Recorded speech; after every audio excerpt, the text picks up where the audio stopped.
यार Jimmy Anderson ऐसा लग रहा है कि कमाल करना छोड़ने ही नहीं वाले हैं। एक तरफ जिमी एंडरसन का कमाल है तो दूसरी तरफ अब शुभमन गिल की वापसी का धमाल है। वापसी इसलिए क्योंकि लंबे अरसे से उनके रन नहीं आ रहे थे और आज ऐसा लगा कि शुभमन गिल एक क्लोज कॉल, एक काफी क्लोज कॉल, मतलब ऐसी क्लोज कॉल के खुद शुभमन गिल को लगा था कि वो आउट हो गए, और लेकिन होता ना डीआरएस ले लिया गया। बॉल आई, एलबीडब्ल्यू हो दिए थे लगभग, एम्पायर ने आउट भी दे दिया था। अब अमूमन क्या होता है, बल्लेबाज को पता होता है कि बैट लगा है या नहीं लगा और वो फौरन से रिव्यू कर लेता है अगर बैट लगा होता है, क्योंकि नियम के मुताबिक अगर पहले बैट लग गया तो फिर एलबीडब्ल्यू खारिज कर दिया जाता है। अब शुभमन गिल ले लेते हैं रिव्यू किया, ठीक है एक चांस है, लेके देखते हैं। वो लेते हैं और जब वो फेदर एज दिखाई देता है तो शुभमन गिल के चेहरे पर एक स्माइल आ जाती है, और वो स्माइल इस बात का सबूत थी कि वाकई में शुभमन गिल को भी नहीं पता था कि एज लगा है। और अब 60 रन पर खेल रहे हैं। टीम इंडिया में 273 की लीड हो गई है, 4 विकेट गिर गए हैं। लेकिन सबसे शानदार क्या रहा इस सेशन का, पहले सेशन का रहा जिमी एंडरसन। इंग्लैंड ने एक अटैकिंग अप्रोच के साथ वापस आना था, ये तय था, लगभग कल ही हो गया था। और पहला सेशन सबसे ज्यादा इंपॉर्टेंट होता है बॉलिंग टीम के लिए। ऐसे में जिमी एंडरसन के साथ बेन स्टोक्स ने मिलकर कहा कि हम अटैक करेंगे।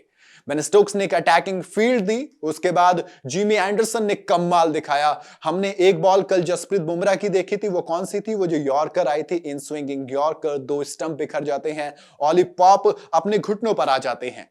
आज हमने कुछ ऐसी बॉल देखी, किसकी, जिमी एंडरसन की, रोहित शर्मा के लिए, क्योंकि वो बॉल आती है ऑफ स्टंप का टॉप लेके जाती है, स्टंप कार्ट व्हीलिंग पे जाता है। कमाल की बॉल। आप as a Indian cricket fan आपको भले से बुरा लगेगा, लेकिन एज अ क्रिकेट फैन आप जितनी बार उस बॉल को देखोगे इतना ही आपको मजा आएगा। कल जसप्रीत बुमराह की एक यॉर्कर थी, वो होती है ना कि एक ऐसी डिलीवरी जिसको आप जितनी बार देखो इतना कम लगता है, कुछ ऐसा ही जिमी एंडरसन का वो रोहित शर्मा वाला विकेट था। इसके अलावा 6 बॉल के अंदर अंदर जिमी एंडरसन ने यशस्वी जायसवाल जो दोहरा शतक लगा के आए थे उनको वापस भेजा, और इसके बाद रोहित शर्मा भी निकल लिए, सस्ते में निपटा दिया उनको भी। उसके बाद आए श्रेयस अय्यर। अय्यर की कहानी कुछ खास नहीं रही, क्योंकि फिर अटैकिंग क्रिकेट खेल रहे थे, उसी के लिए गए। टॉम हार्टली को एक विकेट मिला, क्योंकि आपको याद है पहली इनिंग में श्रेयस अय्यर ने एक शानदार कैच पकड़ा था। उसके बाद अब श्रेयस अय्यर का कैच बेन स्टोक्स ने कमाल का कैच पकड़ा और श्रेयस अय्यर की पारी को खत्म किया।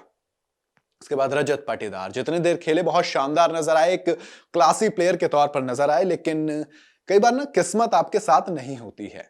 अब ऐसे ही 2 चीजें, मैं रोहित शर्मा के बारे में बात करूंगा और मैं बात करूंगा इनके बारे में, किसके, रजत पाटीदार के। क्योंकि रजत पाटीदार के साथ हुआ यह है कि वो जब बैटिंग कर रहे थे तब रेहान अहमद की बॉल आती है और वो नीचे रह जाती है। और कल हमने बेन स्टोक्स को देखा था, जब जसप्रीत बुमराह उन्होंने बोल्ड मारा था, वो हाथ फैला दिए थे कि भाई मुझे बॉल की उम्मीद थी कि बॉल ऊपर तक आएगी, लेकिन बॉल ऊपर तक आई नहीं, जिसकी वजह से अब मैं इसमें कुछ नहीं कर सकता। और ऐसा ही कुछ रजत पाटीदार के साथ हुआ कि वो भी उसमें कुछ नहीं कर सकते थे। एज लगा और कीपर ने कैच पकड़ लिया, टॉम हार्टली को एक विकेट मिल गया। रजत पाटीदार की डेब्यू वाले मैच की पारी समाप्त हो गई। आप जब आप ओवरऑल देखेंगे तो जितनी देर वो फील्ड पर रही उतनी देर अच्छे नजर आए, लेकिन अभी बड़ा स्कोर कोई नहीं आया। ऐसे में देखते हैं अगले मैच में कितना मौका मिलेगा। उसके बाद अगर मैं बात करूं शुभमन गिल की, तो फिलहाल तो 60 रन पर खेल रहे हैं, शानदार टच में है, साथ में उनके भाऊ हैं, यानी कि अक्षर पटेल बापू अपने खेल रहे हैं। वाइजैक के मैदान पर प्रमोशन मिला है, जडेजा की जगह नंबर 6 पर आए हैं। टीम इंडिया के पास 273 रन की लीड है। ऐसे में देखना होगा कि लीड कहां तक जाती है, क्योंकि हमें लगता है कि चौथे इनिंग में जब इंग्लैंड बैटिंग करने आएगा, स्पिनर्स का रोल अदा किया जाएगा। ये बात दूसरे के जसप्रीत बुमराह वहां पर भी खतरनाक होंगे, 6 विकेट ले चुके हैं इस मैच में। ऐसे में देखना दिलचस्प होगा कि क्या इंग्लैंड अपनी इस लीड को 350 तक जाने देगा, क्या इंडिया एक अच्छे टोटल को चेस करने के लिए देगी, और ये जो 1-0 से इंग्लैंड आगे बेसबॉल में 1-1 कर पाएगी। क्या लगता है आपको, मुझे कमेंट में जरूर बताइएगा। वीडियो अगर आपको पसंद आई हो तो इसे लाइक और शेयर जरूर करें, जाता है तो चैनल को सब्सक्राइब करते हो जाएं।